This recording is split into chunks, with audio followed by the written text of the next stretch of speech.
Lecture में हम लोगों ने मोशनल और रोटेशनल ईएमएफ उसकी थ्योरी कंप्लीट की थी और मैंने तुमसे कहा था कि क्वेश्चन सॉल्व करने का क्या तरीका होता है कि अगर कोई भी तुम्हें मैग्नेटिक फील्ड में कंडक्टर मूव करता हुआ दिखाई दे या फिर रोटेट करता हुआ दिखाई दे तो उसको एक बैटरी एज्यूम कर लेना बीवीएल या फिर B omega L square by 2 की एक इलेक्ट्रिकल सर्किट बना लेना और फिर किरचॉफ्स लॉ अप्लाई करके जैसे हम करते थे वो निकाल लेना। और एक चीज मैंने कहा था कि इंड्यूस्ड ईएमएफ निकालने के दो तरीके होते हैं, फेराडे और Lenz means minus D five by D T, और दूसरा बीवीएल या B omega L square by 2 और आर एच आर।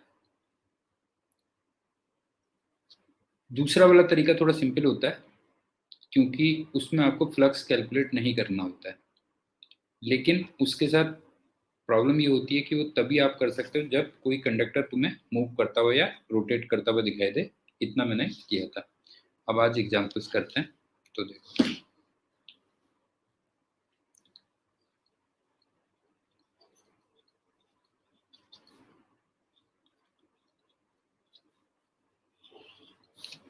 मान लो ये मैग्नेटिक फील्ड है, पूरे रीजन में, यहाँ ध्यान रखना 2 टेस्ला का,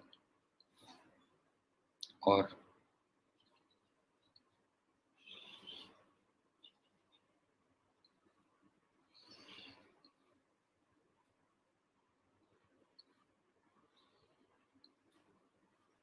इसको इधर ले जा रहे हो, इसको इधर ले जा रहे हो, ये 3 ओम, ये 6 ओम, इसको ले जा रहे हो 2 मीटर पर सेकंड से, इसको ले जा रहे हो 4 मीटर पर सेकंड से, और दोनों वायर्स की जो लेंथ है वो 2 मीटर है, और दोनों वायर्स का अपना भी रेजिस्टेंस है एक 1 ओम ईच।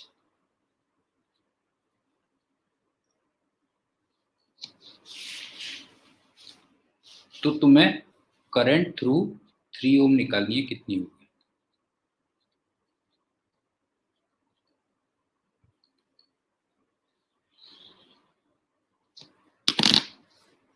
अब देखो,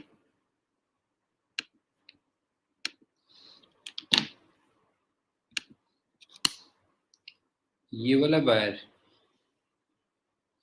एक इस टाइप की बैटरी नहीं बन जाएगा जो हमने लास्ट लेक्चर में किया था। देखो, E इक्वल टू बीवीएल की,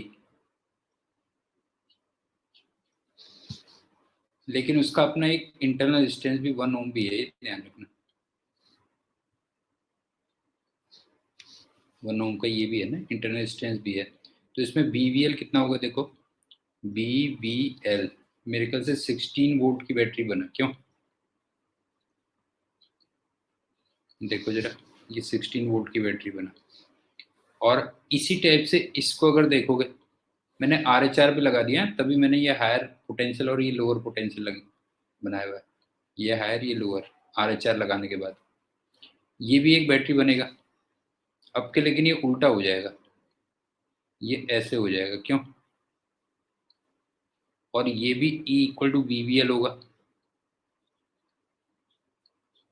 और बीवीएल लगा के देखोगे तो ये कितना आ जाएगा? 8 वोल्ट मेरे ख्याल से, क्यों?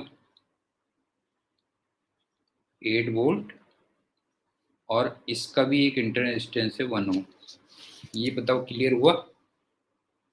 ये क्लियर है? अब मैं एक सिंपल इलेक्ट्रिकल सर्किट बनाता हूं, सिंपल इलेक्ट्रिकल सर्किट।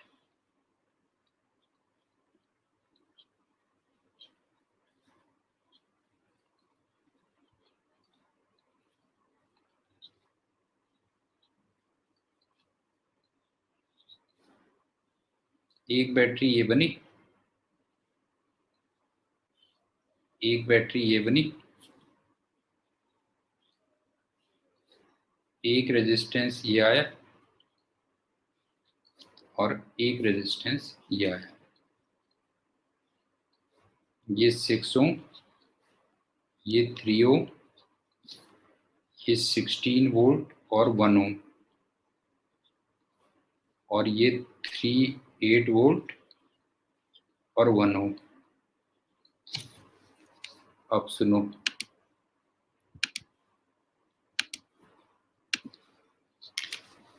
इन दोनों का मिला के 2 ओम आ गया, और इन दोनों को मिला के मैं एक बैटरी बना सकता हूँ। याद आ रहा पैरेलल में बैटरी, ये याद आ रहा है? बताओ, इन दोनों को मिला के एक बैटरी बना सकता हूँ, और ये पॉजिटिव है, ये निगेटिव है, लेकिन ये निगेटिव है, पॉजिटिव है। इसका मतलब पैरेलल में उल्टा कनेक्टेड है। क्यों? पैरेलल में अपोजिट कनेक्टेड है, तो वो बैटरी डोमिनेट करती है जिसके ई अपॉन आर की वैल्यू ज्यादा होती है।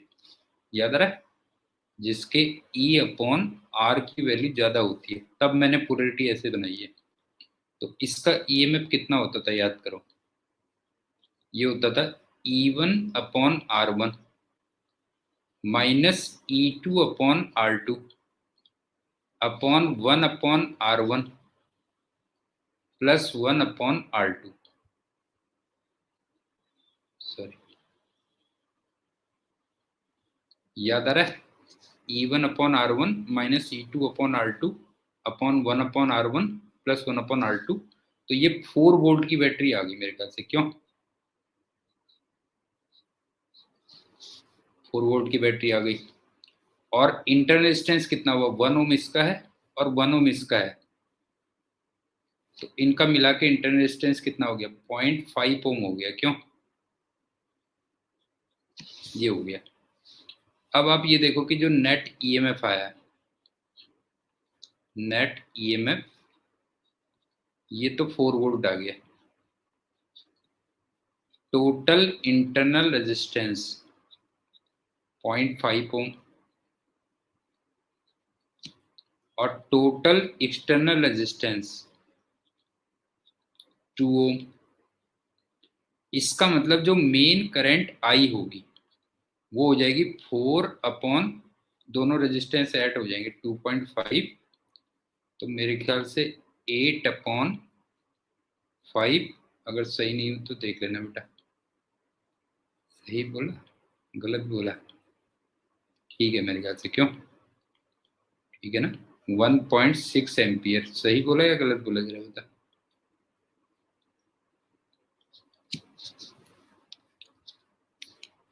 मेन जो करंट होगी वो कितनी हो जाएगी? 1.6 एम्पियर हो जाएगी। अब ये मेन करंट कैसी हो जाएगी वो भी देख लो। मेन करंट ये होगी, बस हो गया। क्यों? यहां से निकलेगी ना आई, और यहां से आएगी आई।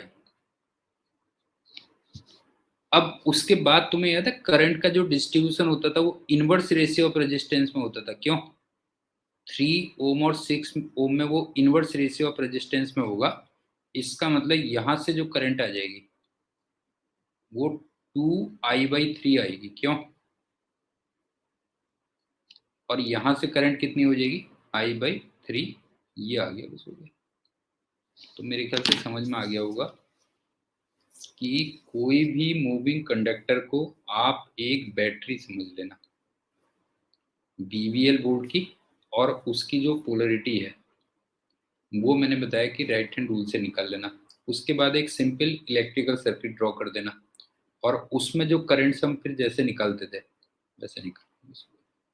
ये हो गया। अब चलते हैं एग्जाम्पल 2 में।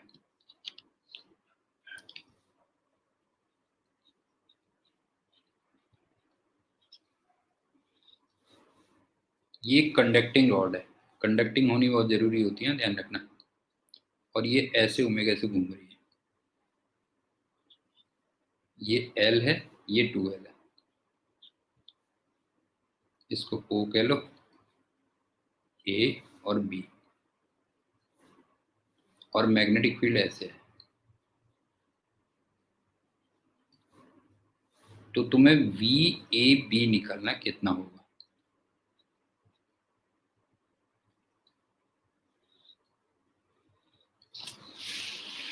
अब देखो, रॉड का ये पोर्शन नीचे जा रहा है, और ये पोर्शन ऊपर जा रहा है, क्यों? अगर मैं इतने पोर्शन में RHR लगाऊं, देखो जरा, इतने पोर्शन में RHR लगाऊं तो बताओ कौन ऊपर आ रहा है, कौन हायर पोटेंशियल पर आ रहा है? ए हायर पोटेंशियल पर आ रहा होगा। देखो देख जरा, वो पोर्शन ऊपर जा रहा है तो इसका मतलब ए हायर पोटेंशियल पे आ रहा होगा ना।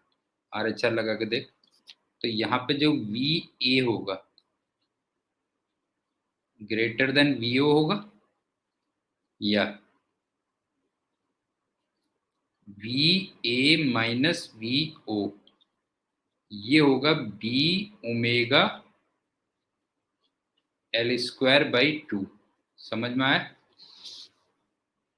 ये हो गया। अब जरा O और B में देखना, कौन हायर पोटेंशियल पे होगा। O और B में देखो कौन सा हायर पोटेंशियल पे होगा। B हायर पे आ रहा होगा, हाँ। VB ग्रेटर देन VO आ रहा होगा। इसका मतलब VB माइनस VO, ये हो जाएगा B ओमेगा 2L²/2। अब दोनों को सेपरेट कर दे बस, क्यों? ये प्लस ये, तो इसका मतलब VA माइनस VB, यही तो एक्चुअल में VAB आ गया, क्यों? ये आ गया। तो मेरे ख्याल से इतना आ रहा होगा, देखो ना, -3/2 B ओमेगा L²।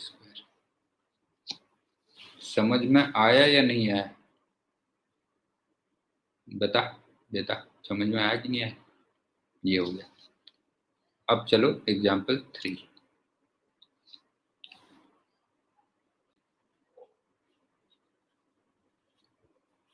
ये लेकिन सब कंडक्टिंग होना चाहिए, जो भी हमने किया है ना, ये रॉड वगैरह सब कंडक्टिंग होनी चाहिए, उसी में आएगा इमोशनल या रोटेशनल EMF, केवल कंडक्टिंग वाले पार्ट में ही आएगा।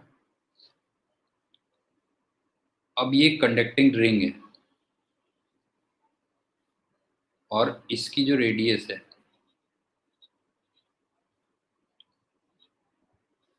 वो A दे रखी है, और मैग्नेटिक फील्ड ये है। इसको मैं इसके अबाउट ओमेगा से घुमा रहा हूँ।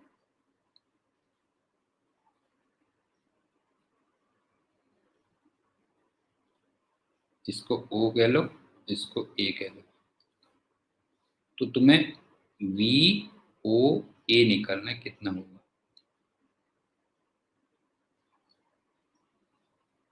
अब सुनो, बिटवीन O एंड A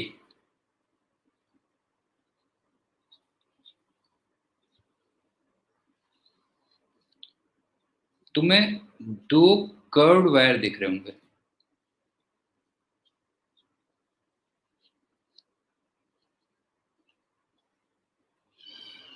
देखो ना, एक तो ये हो गया, समझ में आ रहा है? बताओ, O और A के बीच में तुम्हें दो कर्व्ड वायर दिख रहे होंगे, एक तो ये हो गया, देखो,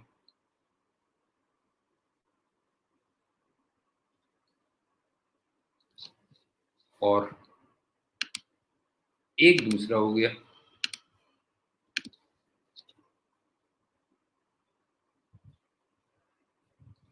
बताओ क्लियर है कि नहीं? बताओ, जो है O और A के बीच में दो कर्व्ड वायर दिख रहे होंगे। और एक बात बताओ, ये दोनों के दोनों बोथ पैरेलल में होंगे। अगर मैं पोटेंशियल डिफरेंस के पॉइंट ऑफ व्यू से देखूं, क्यों? अगर मैं पोटेंशियल डिफरेंस के पॉइंट ऑफ व्यू से देखूं तो ये दोनों के दोनों पैरेलल में होंगे कि नहीं होंगे? बताओ जो है, इसका मतलब पोटेंशियल डिफरेंस सेम होगा।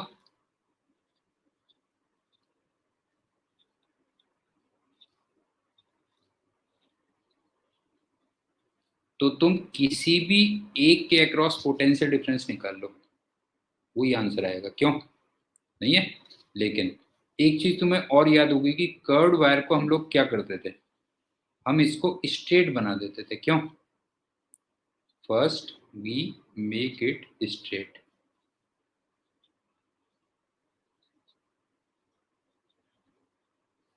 Make it straight.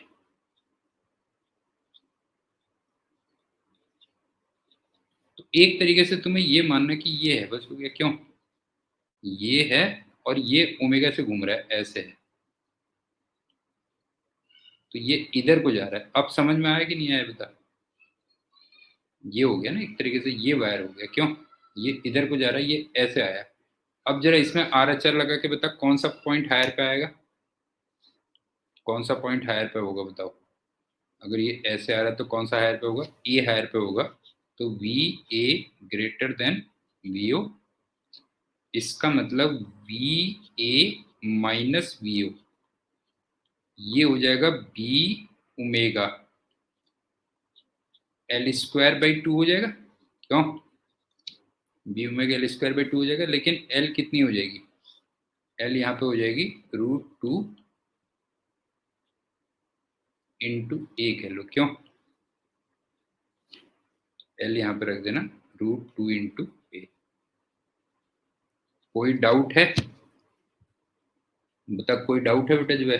और ए के बीच में दो वायर्स हो गए जो पैरेलल में आ गए, तो दोनों के बीच में पोटेंशियल डिफरेंस क्या होगा? सेम रहेगा। तो कर्व्ड वायर को तुम क्या मान के चलो? स्ट्रेट वायर बना लो, बस हो गया। ये हो गया। अब चलते हैं एग्जाम्पल 3 4। मेरे ख्याल से आप समझ में आने लग गया होगा ना क्या चल रहा है। अरे बेटा, तेला अभी ना, तेला है दिमाग खराब, समझ गए? हाँ, कभी कभी ना फ्लक्स चेंज होता है या फ्लक्स को काटता है, वो दोनों एक ही चीज हो जाती है। देख बताता हूँ अभी ना। एक्चुअल में क्या होता है, चल पहले ये वाला क्वेश्चन कर लेता हूँ, फिर समझाता हूँ। फिर समझाता हूँ। तेला दिमाग है खराब बेटा। ये है डिस्क,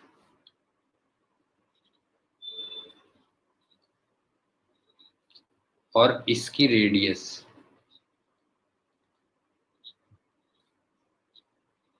आर दे देता हूँ मैं, ठीक है? और इसको तुम ओमेगा से घुमा देते हो, और ये मैग्नेटिक फील्ड है ये। तो तुम्हें सेंटर और सरकमफ्रेंस के बीच में, सेंटर एंड सरकमफ्रेंस,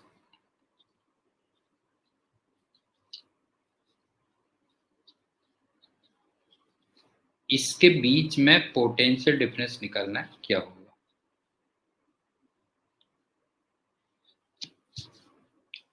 तो सुनो, एक बात बताओ कि सेंटर और सरकमफ्रेंस के बीच में तुम्हें इस टाइप की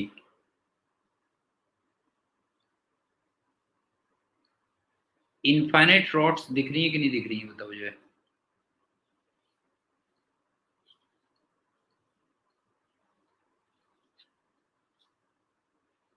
और हर रॉड पैरेलल में है।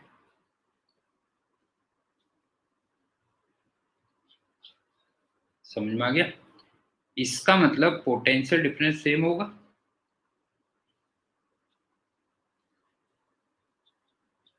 तो किसी एक के बीच में निकाल लो। जैसे मान लो ये सेंटर वो है और सरकमफ्रेंस ए है, ये ऐसे घूम रही है। क्यों? कोई एक रॉड देख लो।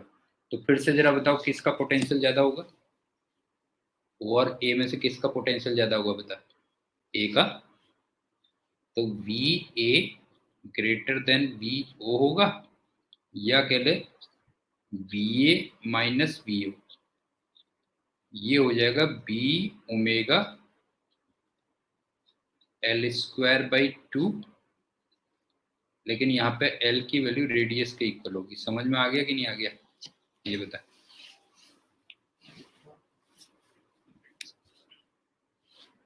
समझ में आया कि नहीं आया? ये है। अब तेरा वाला क्वेश्चन देख बेटा जो है, तू क्या कह रहा था?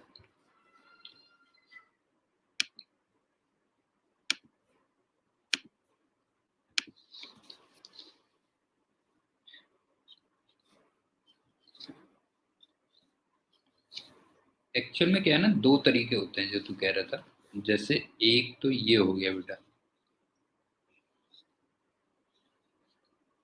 इस रॉड को मैं अगर घुमा रहा हूँ, मान लेना ये हो गया, तो ये इसमें से ये क्रॉस बढ़ता जा रहा है, समझ में आ रहा है। एक तो तरीका ये हो गया बेटा, जो है ये बता, इसमें एस बढ़ रहा है,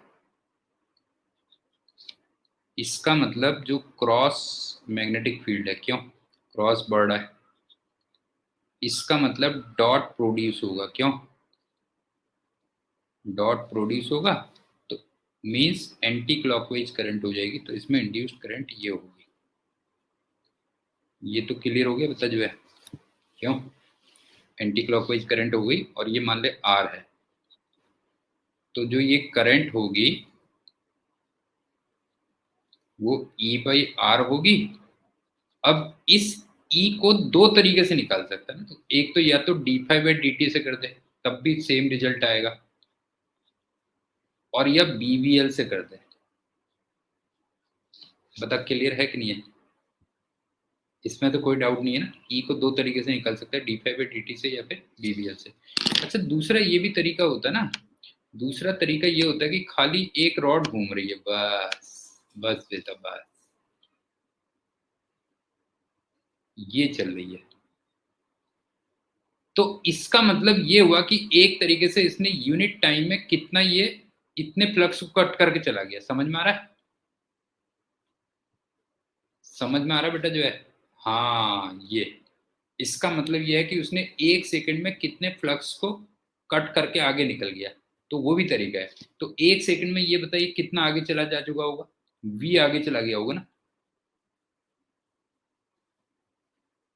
ये बता एक सेकंड में कितना आगे चला गया होगा, वी, और ये लेंथ एल है, क्यों ये लेंथ एल है, तो इसका मतलब फ्लक्स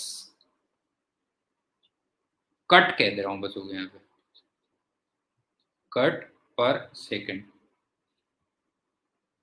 वो कितना हो गया जरा बता जो है, बी एस कर देता हूं, क्यों, और एस यहाँ पे तेरे का देखा होगा एल इंटू वी, तो जरा बता अल्टीमेटली बी वी एल आ गया कि नहीं आ गया। तो ये भी एक तरीका होता है सर में। जोची समझ में आ गया तेरे, नहीं आया बता, तेरे समझ में आ गया बेटा, नहीं आया समझ में आ गया। अब चलते हैं एग्जाम्पल 5।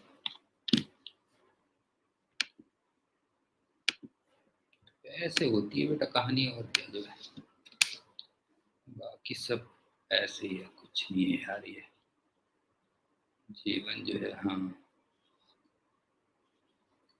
अब चलते हैं नेक्स्ट 5, वो सुन क्या है।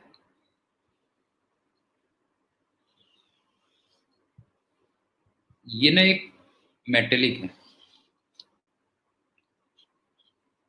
सब ये है मेटेलिक,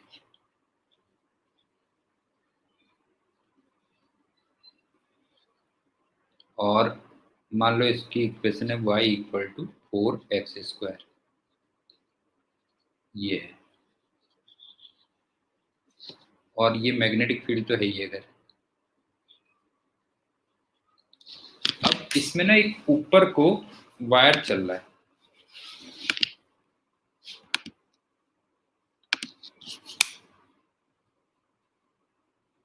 ये वायर है, ये भी मेटेलिक है,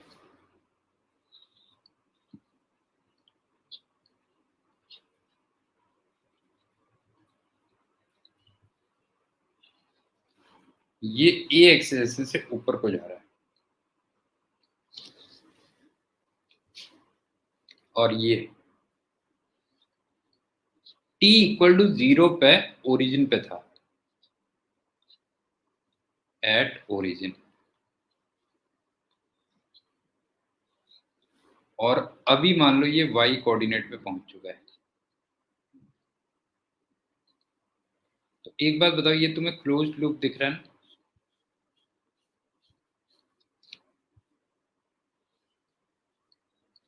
ये बताओ इसका तुम्हें एरिया बढ़ता हुआ दिख रहा होगा, इसका मतलब क्रॉस तुम्हें बढ़ता हुआ दिख रहा होगा, इसके अंदर क्रॉस मैग्नेटिक फील्ड होगा ना, तो डॉट प्रोड्यूस होगा, इसका मतलब करंट एंटी क्लॉकवाइज होगी। तो ये जो तुम्हें क्लोज लूप दिख रहा है, इसमें तुम्हें एंटी क्लॉकवाइज करंट मिलेगी, बताओ ये पहले समझ में आया कि नहीं आया?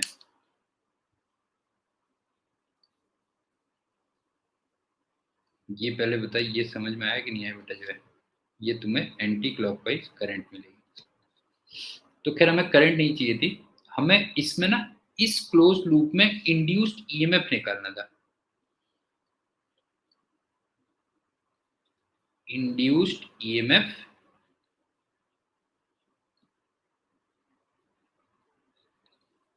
एज फंक्शन ऑफ वाई, ये निकालना था कितना होगा। तो देखो, इंड्यूस्ड ईएमएफ निकालने के दो तरीके हो सकते हैं ना। एक तो D phi by D T,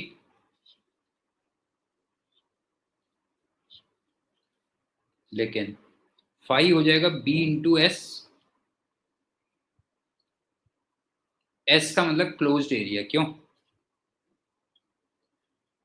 closed area नहीं है जितने में वो दिख रहा है ना बेटा, ये वाला एस कह रहा हूँ, क्यों? ये एस होगा ना, फिर ये हो गया ना क्लोज्ड एरिया। और इस क्लोज्ड एरिया को निकालने के लिए तुम्हें मैथ्स करनी पड़ेगी। बताओ ये समझ में आया कि नहीं आया?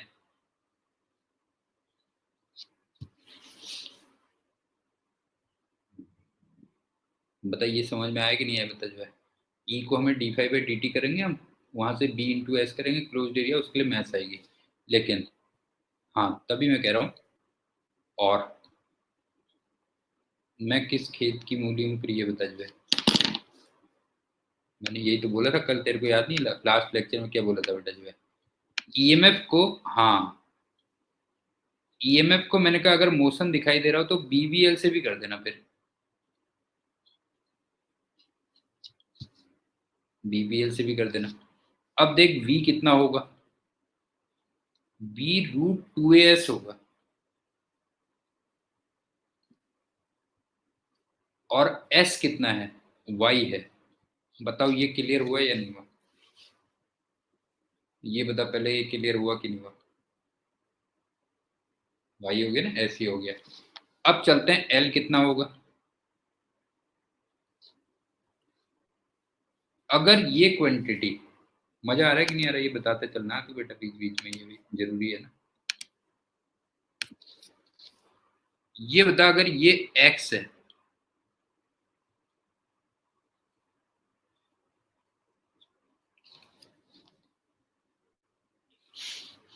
तो जो लेंथ होगी बता, टू एक्स होगी कि नहीं होगी बता जो है? ये बता, लेंथ की वैल्यू टू एक्स होगी या नहीं होगी बेटा जो है? तो इसको रख देना टू एक्स। अब तू कहेगा एक्स कहां से आएगा? मैंने तेरे को ये इक्वेशन दे रखी थी, देख ये इक्वेशन दे रखी थी। तो जिस कोऑर्डिनेट पे y है, मतलब y कोऑर्डिनेट पे x की value root y upon two है, बस हो गया। क्यों? y कोऑर्डिनेट में x की वैल्यू कितनी है बता, रूट वाई अपॉन टू के इक्वल है। तो इसको कितना रख देगा बता जो है? रूट वाई अपॉन टू, ये हो गया, बस हो गया जो है। तो यहाँ से e as a function of y पता चल गया कि नहीं चल गया बताओ जो है? तो यहाँ से find e as a function of y। अबे उल्लू गधा, ये मैंने तेरे से क्या बोला था लास्ट लेक्चर में, कि ये डायरेक्शन तो मैं ऑलरेडी लेंज लॉ लगा के दे चुका हूँ। डायरेक्शन तो मैं दे चुका हूँ ना लेंज लॉ की, वो करंट कैसे बनेगी क्या बनेगी। अब तो वहां पे सिर्फ मैग्नीट्यूड आएगा कि नहीं आएगा बेटा, ये बता जो है? वो तो सब मैं दे चुका हूँ ना, ये कह ले जो है। और वैसे भी तू एक बात बता, कि जैसे ये घूम रहा है जो है, ठीक है, ये ऊपर जा रहा है, तो इसमें जरा आर एच आर लगाना बेटा। ये जैसे ए कह देता हूँ, ये बी कह देता हूँ मान ले। तो बता इसमें ये मैग्नेटिक फील्ड है, इसमें आर एच आर लगा के बता, ए बड़ा या बी बड़ा बता। इसमें आर एच आर लगा के बता कौन बड़ा होगा? ए बड़ा होगा ना, B A greater than V B. तो इसका मतलब तेरी जो बैटरी बनेगी वो कुछ ऐसे बनेगी ना, ऐसे मान सकता है कि ये और ये। क्यों, समझ में आया बता? ये हो गया। तो ये करंट ऐसे आएगी नहीं आएगी बता? ये हो गया। सब चीज लॉजिकल लग रही है कि नहीं लग रही बता, सारी चीजें RHR और वो सब चीजें लॉजिकल लग रही है कि नहीं लग रही है? तो मैंने बताया था ना कि जब हम, हाँ हाँ, ज्यादा मैथ्स नहीं लगाते ना, तो मैंने बताया था ना कि जब माइनस तो लेंस लॉ के लिए यूज होता है, उसको मैं ऑलरेडी लगा ही चुका हूँ भैया। अच्छा, एक छोटी सी बात और भी है कि इसमें ये वाला जो पोर्शन है ना, ये वाला पोर्शन देखा जाए तो ये भी मूव कर रहा है, क्यों? This is also moving.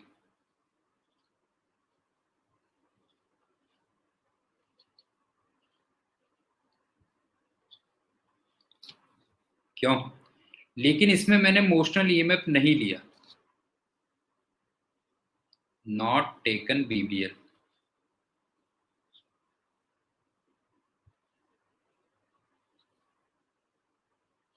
क्यों जरा बताओ, इसमें इमोशनल ईएमएफ क्यों नहीं लिया बताओ जो है? क्योंकि ये क्लोज सर्किट के बाहर है, क्यों?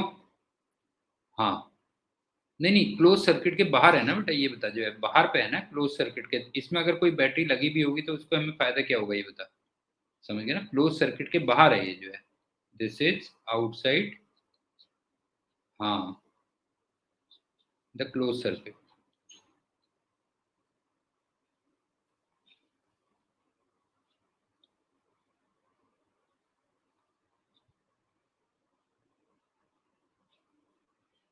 तो ये समझ में आ गया? तो ये वाला एग्जाम्पल पूरा समझ में आ गया क्या है इसमें? कि इसमें सिंस मोशन हो रहा था तो ईएमएफ निकालने के दो तरीके थे, या तो मैं d5/dt से निकाल लेता और या BVL से निकाल लेता। लेकिन d5/dt में फिर मेरे को फ्लक्स निकालना पड़ता और उसमें फिर वो एरिया निकालना पड़ता, इतने पोर्शन का एरिया, वो फिर थोड़ा सा मैथ्स लगती है उसमें, इतने पोर्शन का एरिया निकालना पड़ता है ये। अब चलते हैं अगले एग्जाम्पल में। बेटा कहानी ऐसे चलती है, तो क्या चोचला और क्या?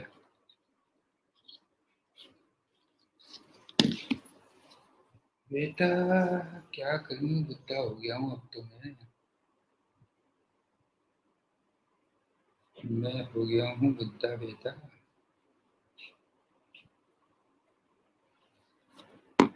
अब हो गया हूँ बुढ़ा।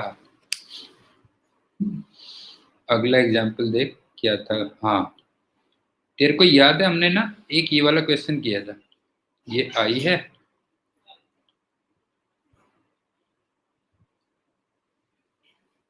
ये एक्स था, ये ए था, ये भी ए मान लेता हूँ चल। इसको बी से आगे ले जा रहे हैं,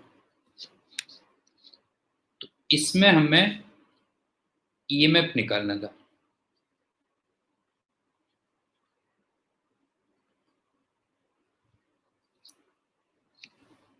तो E इक्वल टू d5/dt से ये ऑलरेडी कर चुके हैं।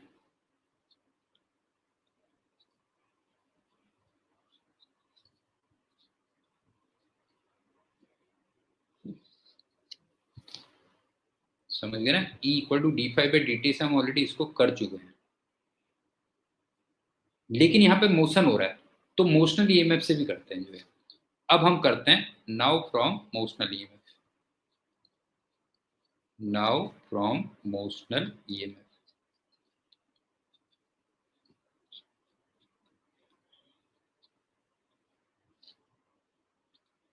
अब देख,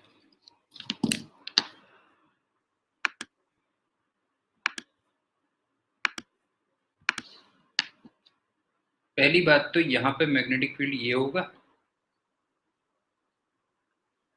और यहाँ मैग्नेटिक फील्ड ये होगा,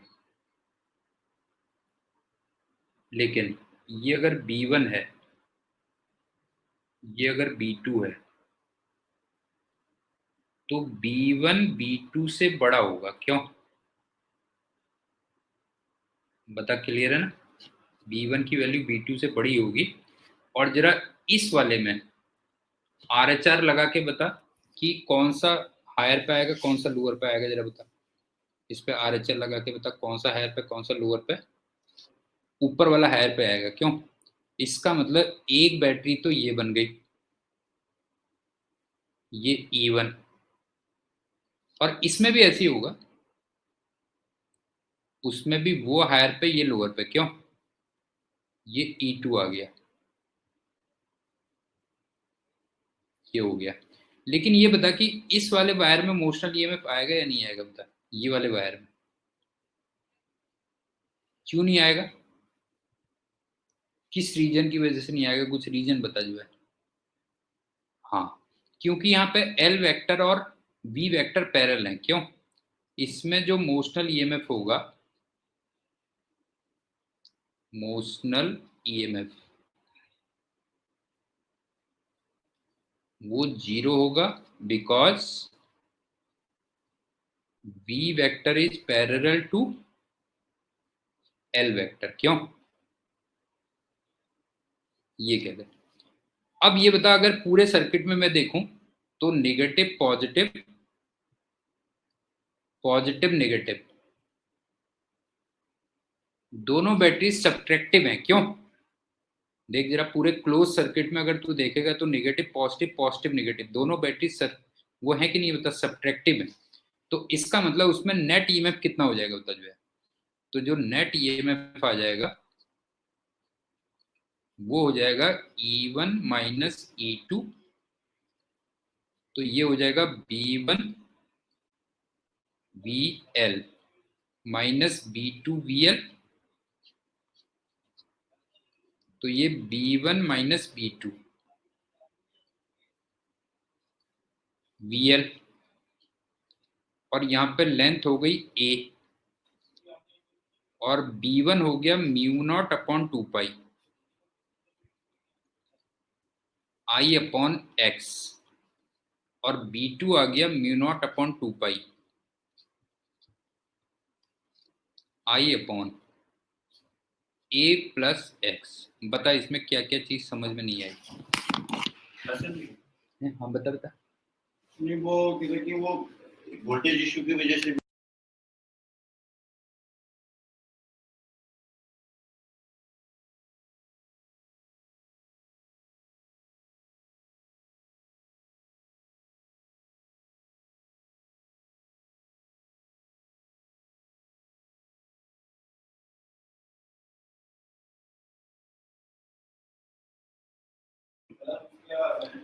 ये समझ में आ गया बेटा जो है।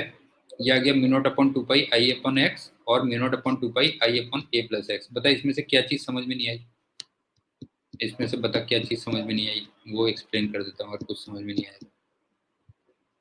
ये हो गया, तो ये ई नेट आ गया। और वैसे भी एक चीज देखो कि ना, E1 E2 से बड़ा है। क्यों? E1 E2 से बड़ा है, तो तुम्हें लग रहा है कि इसमें जो करंट होगी वो ऐसे फ्लो करेगी, बताओ।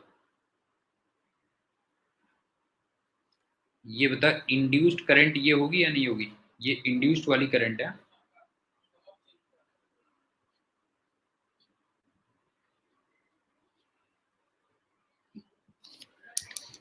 समझ में आ गया ना, इंड्यूस्ड करंट होगी।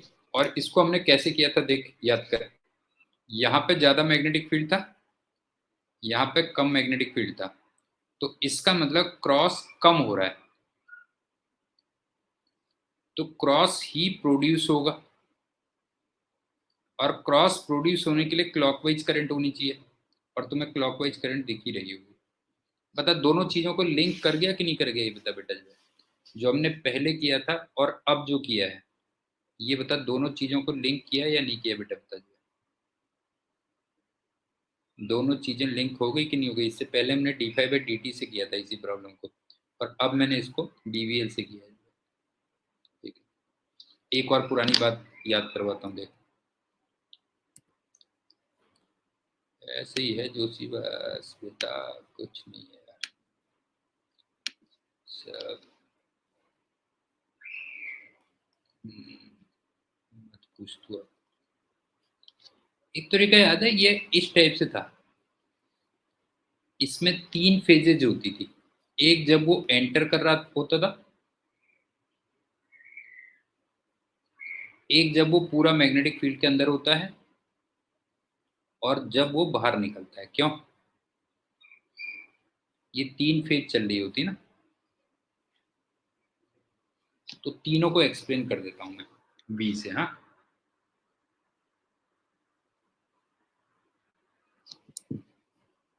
अब सुनो,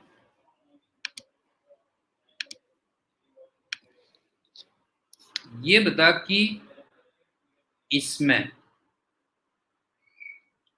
क्या मोशनल ईएमएफ होगा?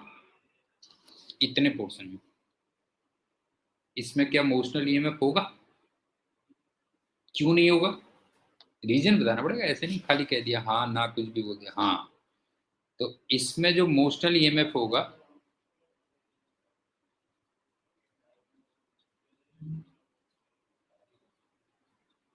वो 0 होगा, बिकॉज मैग्नेटिक फील्ड ही नहीं है, तो फिर कहां से होगा? अब सुन, इसमें और इसमें बता,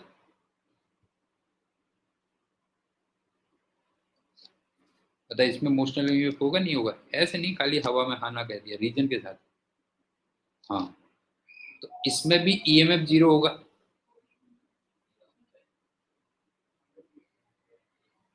because V vector is parallel to L vector। तो बस ले दे के अगर तू देखेगा, कहानी घूम के आ गई कहां बता? कहानी घूम के आ गई इस वाले वायर में।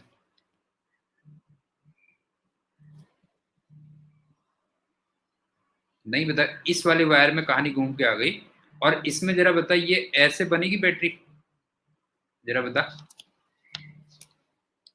इस वाले वायर में बता, ये इस टाइप की बैटरी बनेगी कि नहीं बनेगी बेटा जो है? और ये कितने वोल्ट की बैटरी बनेगी? मेरे को करना है तो कैश दे दो। ये बीवीएल वोल्ट की बैटरी बनेगी, ये आ गया। और एक चीज बता कि अगर बैटरी ऐसी बनी तो इसमें करंट ऐसे होगी ना,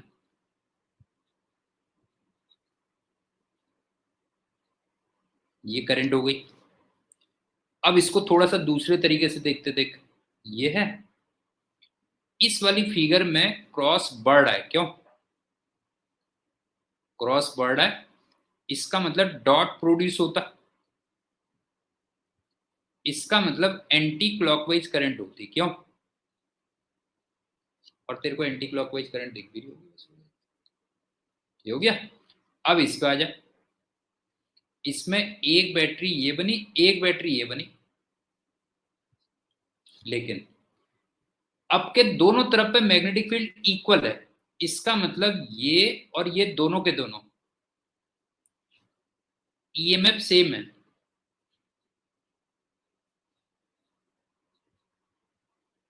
बिकॉज पिछली बार तो बी अलग अलग था ना, इस बार बी की वैल्यू सेम है। इसका मतलब ई नेट 0 आ गया नहीं आ गया बता?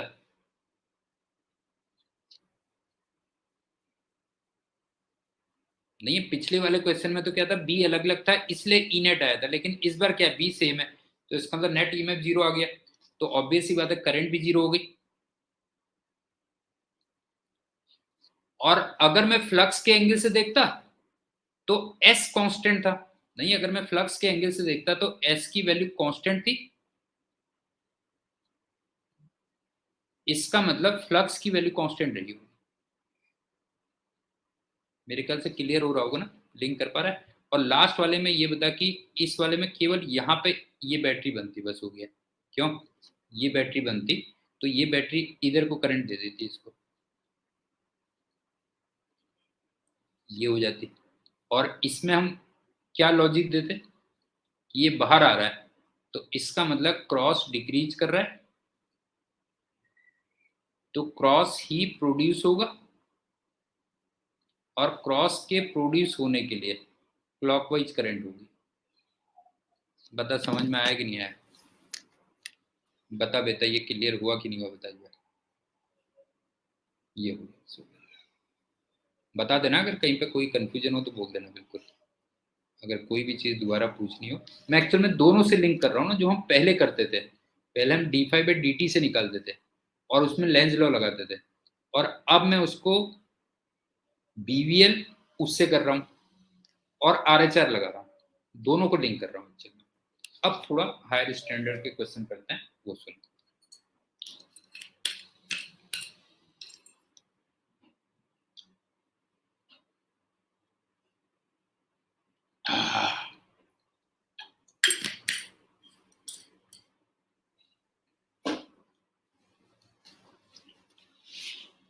तीन क्वेश्चन और हैं, उसको जरा पूरा दिमाग लगाना, तो दिमाग की चूलें तेरी खुल जाएंगी बेटा।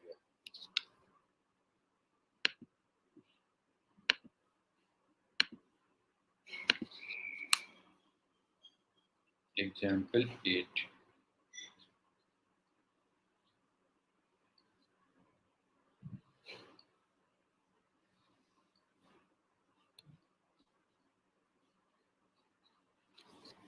अरे यार ये परेशान हो गया मैं जिम्मेदारी से।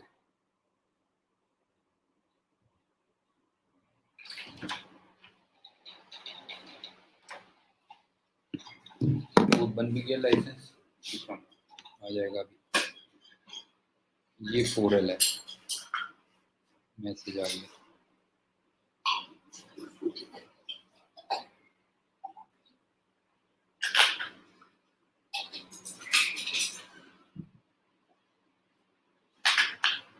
ये L है, ये L है, और इसका जो टोटल रेजिस्टेंस है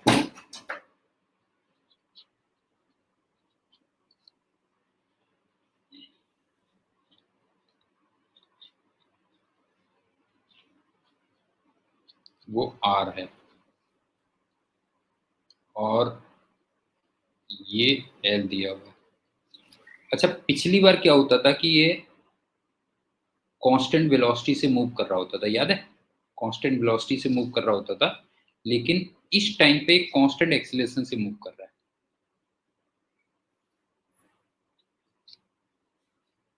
और अगर एंटी क्लॉकवाइज करंट है तो उसको हम लोग पॉजिटिव ले लेंगे, ठीक है?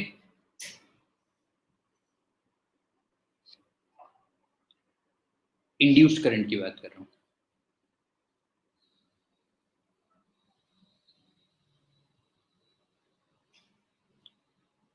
तो तुम्हें current versus time graph draw करना होता है, जो हमने पिछली बार भी किया था। बस डिफरेंस ये था कि पिछली बार v कांस्टेंट था और इस बार एक्सीलरेशन कांस्टेंट है। लेकिन तुम जानते हो कि मैं बिल्कुल बेसिक से स्टार्ट करता हूँ, आदत है ना बेटा, कुछ क्या करूं मैं, कुछ कह नहीं सकता। पहला S equal to half AT² use करूंगा आपके। हाँ, इसका मतलब अगर मुझे कहीं पे T निकालना होगा तो √2s/a करूंगा। क्यों, बता, क्लियर है कि नहीं है?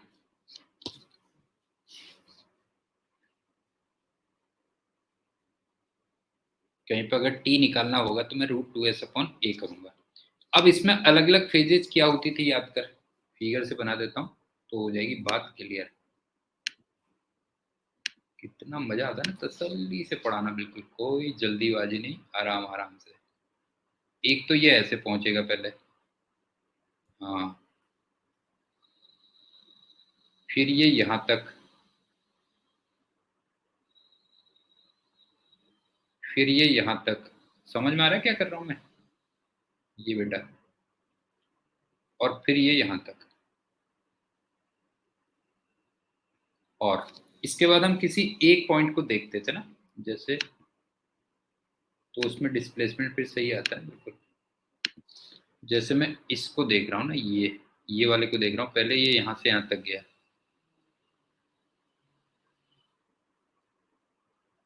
तो ये एक तरीके से कितना ट्रेवल कर गया, L। फिर ये यहाँ से यहाँ तक गया, क्यों? इसमें फिर L ट्रेवल किया, बता देना अगर कोई गड़बड़ हो बेटा। फिर ये यहाँ से यहाँ तक गया, इसमें ये 3L ट्रेवल किया, क्यों? और फिर ये यहाँ से यहाँ तक गया, फिर इसमें L ट्रेवल किया। बता, क्लियर है?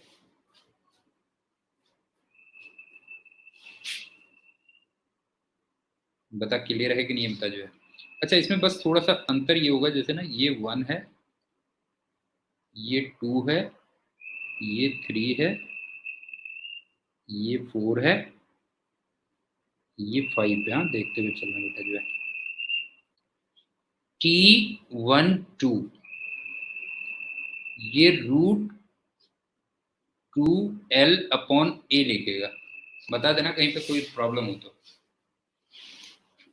बता। उसके बाद अब जो टाइम होगा ना वो 1 से ही कैलकुलेट होता जाएगा, फिर 1 से लेके 3 तक का जो टाइम होगा वो √2 12/A होगा।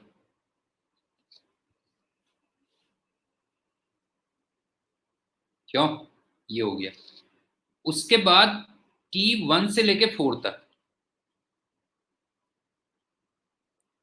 वो होगा √2 5L/A। और लास्ट में T1 से लेके 5 तक √2 6L/A। एक्चुअली में यहाँ पे ये मजबूरी है, जैसे वहां पे तो हम क्या होता था, क्योंकि वेलोसिटी कांस्टेंट थी ना, तो हम सीधे L/B करते जाते थे। दूसरी समझ में आ रहा है क्या कह रहा हूँ बेटा मैं, कि पिछली बार वेलोसिटी कांस्टेंट थी, नहीं है, पिछली बार वेलोसिटी कांस्टेंट थी, तो हम सीधे सीधे क्या कर रहे थे, distance upon speed, distance upon speed, distance upon speed कर रहे थे। लेकिन अब मैं क्या कर रहा हूँ, S=12 AT² यूज कर रहा हूँ। इसका मतलब T=√2S/A यूज कर रहा हूँ। तो S=12 AT² में कहां से लिखता हूं बताओ, जहां पे U की वैल्यू 0 होती है और यहाँ पे U की वैल्यू 0 है। कुछ समझ में आ रहा है मैं क्या कह रहा हूँ बेटा जो है, या खाली मैं हवा में बोलता जा रहा हूँ, पता लगा जो है खाली बोलता जा रहा हूँ जो है। कुछ समझ में भी आ रहा है कि नहीं आ रहा जो है। पिछली बार क्या था, पिछली बार वेलोसिटी कांस्टेंट थी, तो टाइम के लिए मैं क्या कर रहा था, सीधे सीधे distance upon speed, distance upon speed करता जा रहा था, बस हो गया। कहीं से भी नहीं देख रहा था कि कहां से करना है। लेकिन यहाँ पे क्या है, मैं S=12 AT² यूज कर रहा हूँ, नहीं है, यहाँ पे मैं S=12 AT² यूज कर रहा हूँ। लेकिन ये तब करता हूं जहां पे U की वैल्यू 0 होती है, तो इसलिए हमेशा मेरे को 1 से कैलकुलेट करना पड़ेगा। ये क्या, ये अब सुन, 1 से लेके 2 तक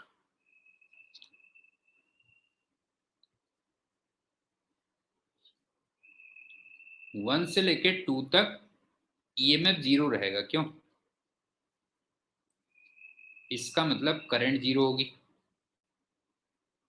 और ऑब्वियस सी बात है, इसका रीजन ये है बिकॉज वो मैग्नेटिक फील्ड के बाहर है। ये हो गया। अब चलते हैं 2 से लेके 3 तक।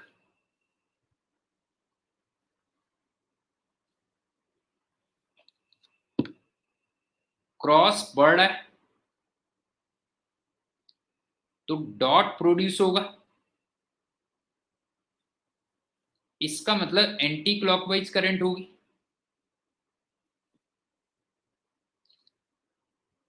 और वो करंट, ध्यान से देखना बेटा, अब इंटरेस्टिंग, अब कहानी ट्विस्ट ले लेगी जो है। एंटी क्लॉकवाइज करंट होगी, इसका मतलब एंटी क्लॉकवाइज को मैंने पॉजिटिव लिया था, तो वो करंट क्या होगी देख, I=E/R।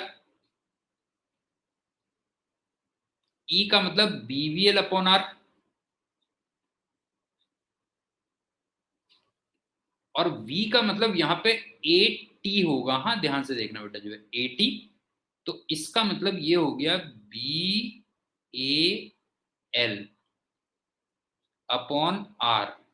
× T। बता ये क्लियर हुआ या नहीं हुआ, बता बेटा, थोड़ा सा दिमाग वाला है ये। इसका मतलब I∝T होगा, तो ये बनेगा straight line passing through origin. बता क्या बनेगा, बता। Straight line passing through origin बनेगा कि नहीं बनेगा, बता। ग्राफ ये बनेगा कि नहीं बनेगा, बता जो है। Straight line passing through origin, ये तो 2 से 3 तक हो गया। अब ये बता कि 3 से लेके 4 तक 3 से लेके 4 तक फिर से करंट 0 होगी। क्यों?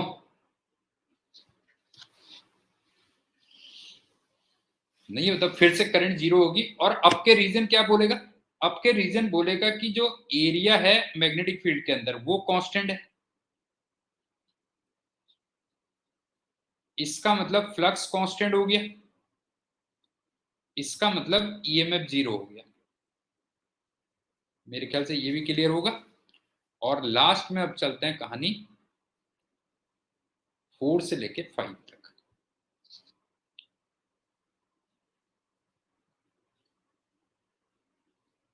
क्रॉस कम हो रहा है तो क्रॉस ही प्रोड्यूस होगा। तो क्रॉस प्रोड्यूस होने के लिए क्लॉकवाइज करंट होनी चाहिए। क्यों? क्लॉकवाइज करंट होनी चाहिए। और क्लॉकवाइज करंट को हमने नेगेटिव लिया था। लेकिन ये बताओ कि तुम्हें जो करंट दिख रही है वो बिल्कुल इसी टाइप से नहीं है? ये बता, नेगेटिव कर दे रहा हूँ चल मैं। ये सेम एक्सप्रेशन नहीं आएगा बेटा? ये बता, इसमें एक्सप्रेशन में कोई चेंज होगा? ये बता, ये बता, एक्सप्रेशन में कोई चेंज आएगा क्या?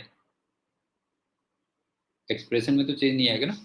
तो इसका मतलब ये हो जाएगा -BAL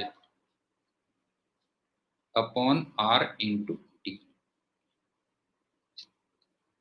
अच्छा एक बात बताओ, ये जो मैं straight line passing through origin कह रहा हूँ, इसका जो स्लोप होगा वो BAL अपॉन R होगा कि नहीं होगा? बता बेटा, ये बता।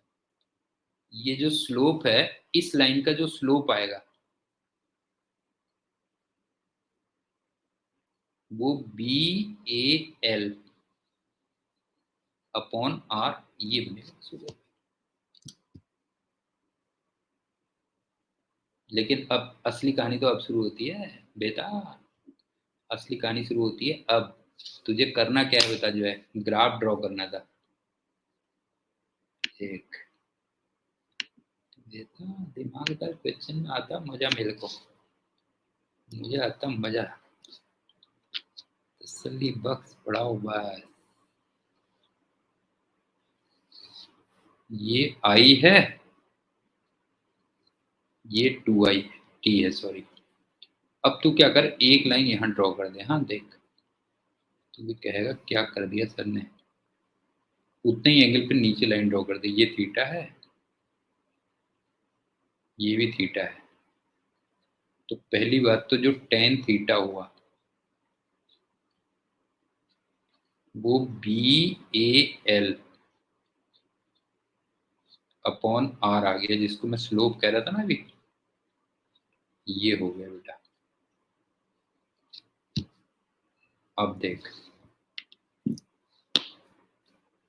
T1 टाइम तक, T12 टाइम तक पहले करंट 0 थी। इसका मतलब ये 0 हो गई। ये 1 था, ये 2 था, ऐसे कह ले। फिर करंट पॉजिटिव थी और straight line passing through origin था। तो ये हो गया देख, ये 3 हो गया उसमें। और 3 से लेके 4 तक करंट फिर 0 थी। और फिर 4 से लेके 5 तक वही straight line passing through origin, ये हो गया। अब बता समझ में आया कि नहीं आया बेटा? बता जो, ग्राफ समझ में आया कि नहीं आया? पहले 0, फिर ये, फिर ये, और फिर ये। इस टाइप का ग्राफ बनेगा, ध्यान रखना जो है। 1 2 3 4 और ये 5, ये क्या। अब मैंने तेरे को अलग अलग टाइम दिए थे ना, जैसे यहां से दिए थे ना सारे टाइम, मैंने ये वाला दिया था, ये था T12। यहाँ पे ये टाइम था T13 एंड सो ऑन। समझ में आया? अब बस तू ये पूछ सकता है, जैसे मान लो तू मेरे से कह सकता है सर यहाँ पे करंट बता दीजिए आप, क्या है? कह सकता है ना, तेरे को राइट है, ऐसी क्या बात है जो है भाई। तेरे को अधिकार है कि नहीं बता जो है, तू कह सकता है। जैसे कहीं भी करंट अगर पूछनी है तो यहाँ पे मैंने क्या बताया था, पता करंट का क्या बताया था, BAL upon R into T बताया था ना, ये बताया था कि नहीं बताया था, पता करंट, ये बता करंट ये लिखी थी ना BAL अपॉन R। तो यहाँ पे जो टाइम रखेगा वो कहाँ से कहाँ तक का टाइम होगा, बता जो है टाइम जो रखेगा वो लिखेगा T1 से लेके 3 तक का पूरा टाइम आ जाएगा, बस हो गया। अब बता समझ में आया कि नहीं आया, बता जो है करंट का ये एक्सप्रेशन तो निकाला हमने BAL upon R into T, तो यहाँ पे टाइम कहाँ से कहाँ तक आ जाएगा, 1 से लेके 3 तक का आ जाएगा। ऐसे ही अलग अलग करंट फाइंड कर लोगे ना, फिर क्या होगी बेटा, ये चल फिर बाकी कल करते हैं। ओके